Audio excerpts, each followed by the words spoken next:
Bonjour et bienvenue dans cette première vidéo d'une série de 10 qui traite du sujet de la réussite. Comment atteindre ses objectifs? Et en fait, je vais prendre le problème à l'envers. Je vais vous parler des erreurs que la plupart d'entre nous, en fait que 90%, voire 95% des gens commettent et qui les empêchent d'atteindre leur objectif. L'erreur numéro 1, je l'appelle l'ignorance.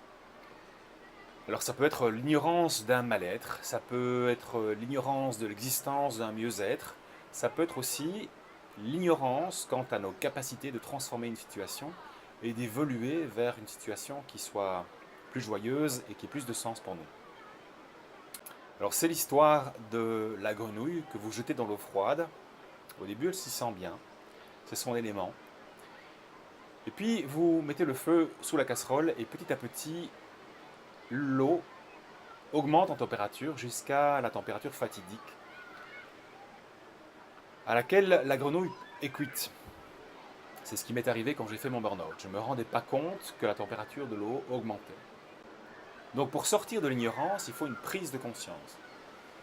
C'est ce qui m'a manqué. À l'époque, c'est de prendre conscience que la situation était de plus en plus invivable pour moi. Pour avoir cette prise de conscience, il faut sortir d'un mode automatique. Alors pour que vous vous rendiez compte de ce dont je veux parler, vous avez certainement tous déjà vécu cette expérience de sortir de quelque part, de vous rendre à un autre endroit, qui est un endroit habituel, alors qu'en fait votre destination du jour est différente. Donc, par exemple, vous sortez du boulot, vous devez aller chez un ami, et vous vous rendez compte un peu plus tard que vous êtes sur le chemin pour rentrer chez vous.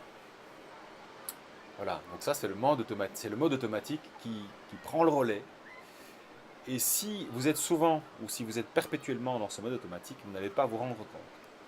Donc il faut, pour pouvoir avoir une prise de conscience, s'arrêter. À un moment donné, s'arrêter et prendre conscience de ce qui se passe à l'intérieur. Alors soit vous avez une pratique, comme par exemple une pratique de méditation, ou une pratique de... Voilà, peu importe, une pratique qui vous permet de prendre conscience de vos états, de vos différents états émotionnels, physiques. Soit vous établissez un diagnostic, vous faites établir un diagnostic. Donc, vous pouvez faire établir un diagnostic par un médecin. Vous pouvez demander à vos amis aussi de vous donner un retour sur ce qu'ils observent de vous. Et vous pouvez faire un bilan. Et c'est ce que je vous propose de faire. C'est dans un coaching de 2 jours, dans un accompagnement de 2 jours, de faire un bilan de votre niveau de satisfaction, de votre vie, dans les différents domaines de votre vie. Alors, à ce moment-là, c'est quoi? C'est s'arrêter et c'est se poser les bonnes questions. Donc permettez-moi de vous poser les bonnes questions sur les domaines qui sont importants pour vous. Et finalement, que vous puissiez vous rendre compte de votre niveau de satisfaction. L'eau n'a pas besoin d'être à 90 degrés. Vous n'avez pas besoin d'être cuit. Vous pouvez déjà être dans une eau à 40 degrés ou à 50 degrés, peu importe. Finalement, la température de l'eau peut être suffisamment inconfortable pour vous pour que vous ayez envie de changer l'environnement ou de changer quelque chose. Ça peut être aussi vous changer vous-même pour vous acclimater en fait à une eau, voilà, qui a changé de température.